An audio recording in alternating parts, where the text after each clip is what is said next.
Well, the Pentagon spends more on war than the yearly tax income of all 50 U.S. states, according to one new study. Let's get more with RT's Christine Frazao, who's in our Washington studio. Hi, Christine. Is America becoming a war state?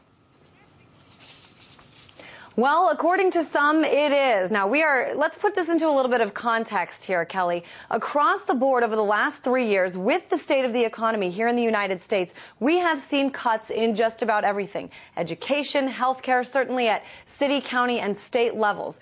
Cuts, cuts, cuts. But there is one place where we have not cut, and that is the money that this country spends to defend itself. Now, we have a guest today, reporter Sherwood Ross. He joins us from Miami, and he refers to this country as the warfare state.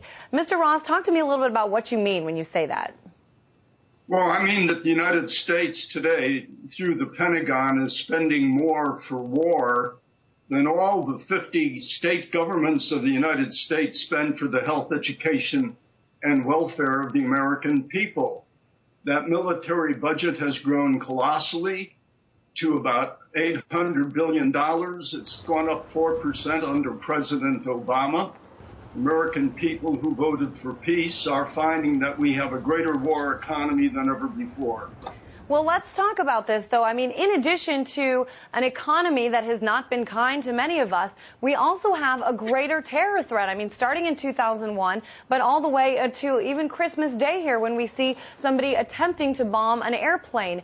Talk to me about, how to balance this, because don't you think it's important that we do spend money to defend this country, especially with all the threats coming in? Well, I do think it's important to defend the country. Defense, of course, is very important. However, the government is spending hundreds of billions of dollars in Afghanistan to go after what, 100 or 200 Taliban fighters? It doesn't make any sense. The idea of the Pentagon and the military-industrial complex is not necessarily to win a war, but to wage continuous wars to keep these inflated Pentagon budgets sky high, and that's what they are succeeding in doing. Well, one of the tricky parts of this, of course, is that we as normal citizens don't have all the information that, people at higher levels have. Military officials, the president, they know a lot more than we do about what they should be spending money on. Talk to me about that.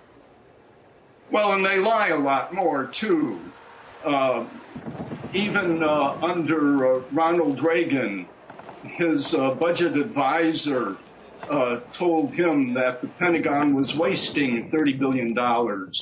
But the American people are not privy to a lot of what the Pentagon is spending and almost nothing that the CIA and the other intelligence agencies are spending on war.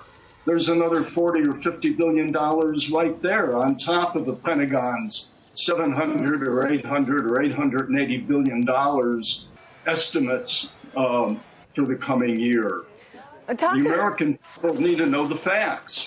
Talk to me, Mr. Ross, about how you think this should play out. You've said that you think it's important that this country does spend money on defense, but you also contrast it with the amount of money, the low amount of money, I guess, that's being spent on other things, education, the peace process. What do you think should be sort of the hierarchy in the way that this country divvies up the money? Well, I think that the United States should be spending more on the Peace Corps. What we spend on the Peace Corps wouldn't keep the Pentagon elephant in peanuts. It's $375 million a year, as against $800, $900 billion for the Pentagon. I'd like to see those budgets reversed. Well, thank you so much. We are out of time, Mr. Ross, but thank you so much for joining us. That's Sherwood Ross, reporter from Miami, who is talking about how much this country spends to defend the country in contrast with how much it spends on other things. I'm Christine Frazao, and I'll send it back to you. Thank you, Christine, reporting from our Washington studio.